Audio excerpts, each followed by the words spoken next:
So in this video, I'm going to look at a circuit for capacitors. It's a mixed circuit, and this will cover pretty much everything you need to know about capacitors in a circuit. We have a voltage, we have 4 capacitors, see 1, 2, 3, and 4, and I've given each one a different value. So in this, you will be asked to find the charge on C2 or the voltage across C4 or anything at all. In order for you to be able to do that, you'll need to know the total charge possible.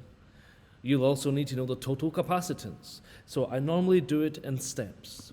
Every time I see a question like this, depending on what's asked, I will do the total capacitance first, and then I will find the total charge. And then I can figure out the charge and voltage on each capacitor in any order I like. So I'll start from the beginning, the total capacitance. You need to remember the rules for series and parallel capacitors. If you don't know, you check your formula sheet, you will see it. In series, the capacitors, you do 1 over C plus 1 over C. In parallel, you simply add.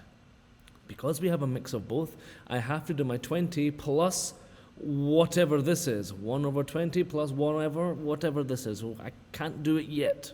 So let's break it down. I'm going to simplify this.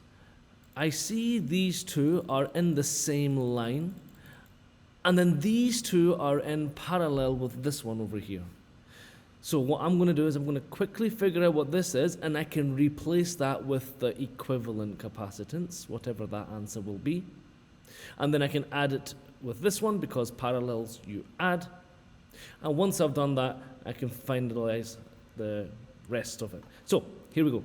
I am just going to quickly do 1 over C, this is C3 right now, plus 1 over C4. That's what I'm going to do. If you want to get the final answer, you can actually do a little trick. You can just do that to the power of -1. This will help me find this C in this series section, okay? So let's try that now. 1 over 20 plus 1 over 10, and in brackets, to the power of -1. That does a little flip for you. Once you've done that, you should get 6.67 farads. All right. So now that I've figured this out, I know they are in series, not in series, they are in parallel with this one. So for the parallel, the C in parallel, the rule is you add them. C plus C. So this is C2, and this is C3 and 4. We just solved it. So all I need to do is I'll take my 6.67 plus 40. This total thing was 6.67. All of it in parallel will be 46.67 farads. Okay, I have now figured out the total capacitance here. What I mean is all of this. If I replaced this with just one capacitor, it would be 46.67. Now, I have this 46.67 in series with this one. You see that these two are in series. So what I'm going to do is the same rule I employed above here. I'm just going to write C. The final C will be, this I can see series total. I don't need to worry about these small letters. I'm writing them just for myself to keep myself correct. So the C in series for the total capacitance, what I'm going to do is, I'm just going to go straight into the numbers here. 1 over 20 plus 1 over 46.67. The way to do it is formula, numbers, answer. Every time. Formula, numbers, answer. But I'm just demonstrating it for you. Hopefully you're getting the idea. To the power of -1.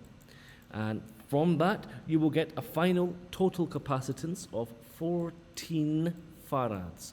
I've kept the numbers as simple as I can, just so you understand the concept. So I now know this is 14 farads. To find the total charge, that's really easy actually. The total charge, I'll change the color for total charge. Let's pick blue.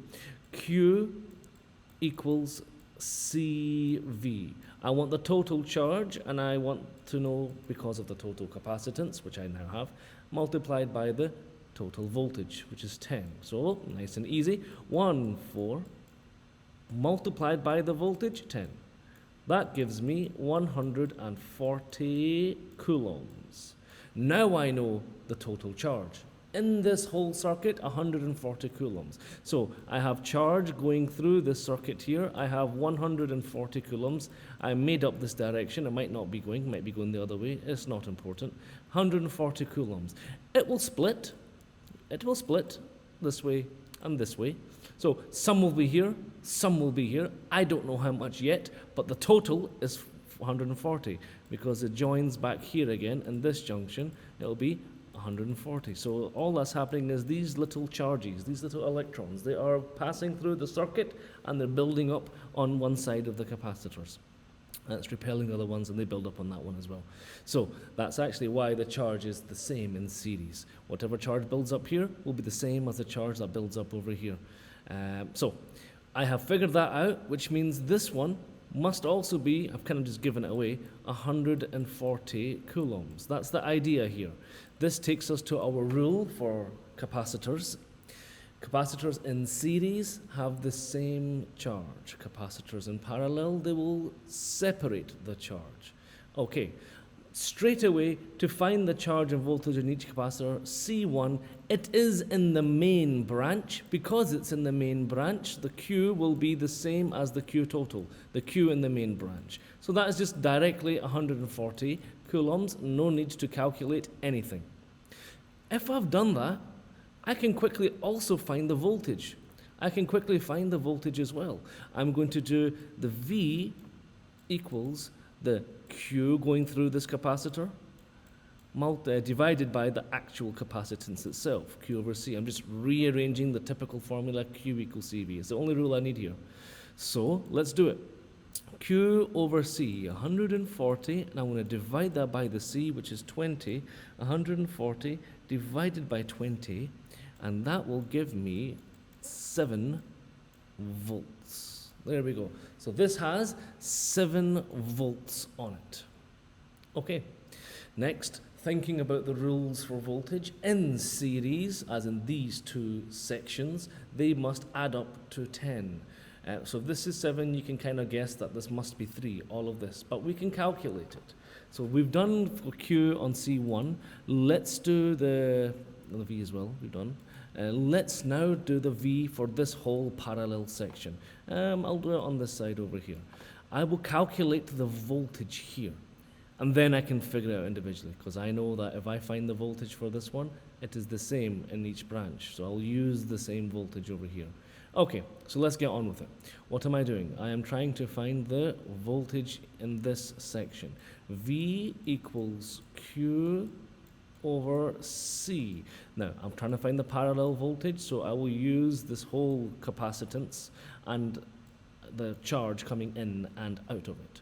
The charge coming in and out is going to be the same, 140. The total charge, yes, it's redistributed, it splits, but in total there's 140.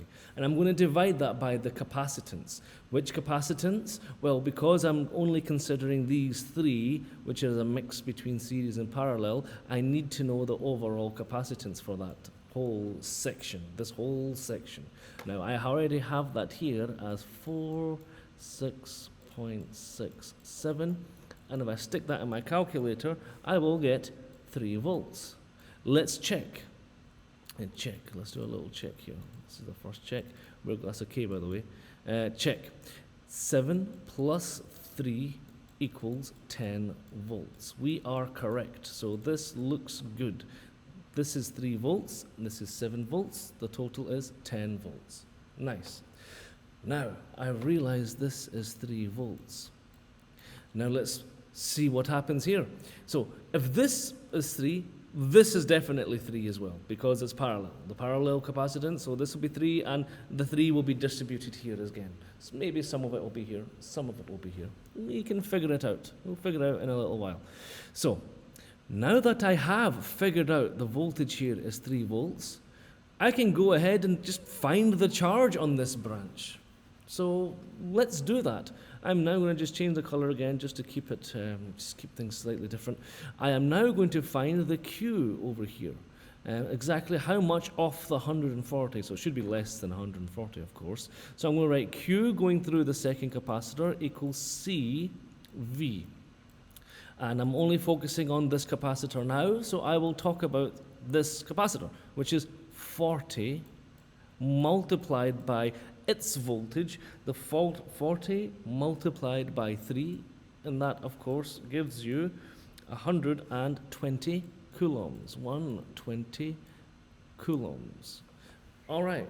I can do the exact same thing for the bottom branch, and I can check my answer again as well. So let's do the same thing for the bottom branch. Nothing changed. I'm going to do the Q for the 3 and 4. Remember, they're in the same path, so they have the same charge. So I have to consider them both. Q equals CV again, and this is 3 and 4. In order to do that, I need to know their full capacitance together, which I already did earlier. This is why I wrote them here.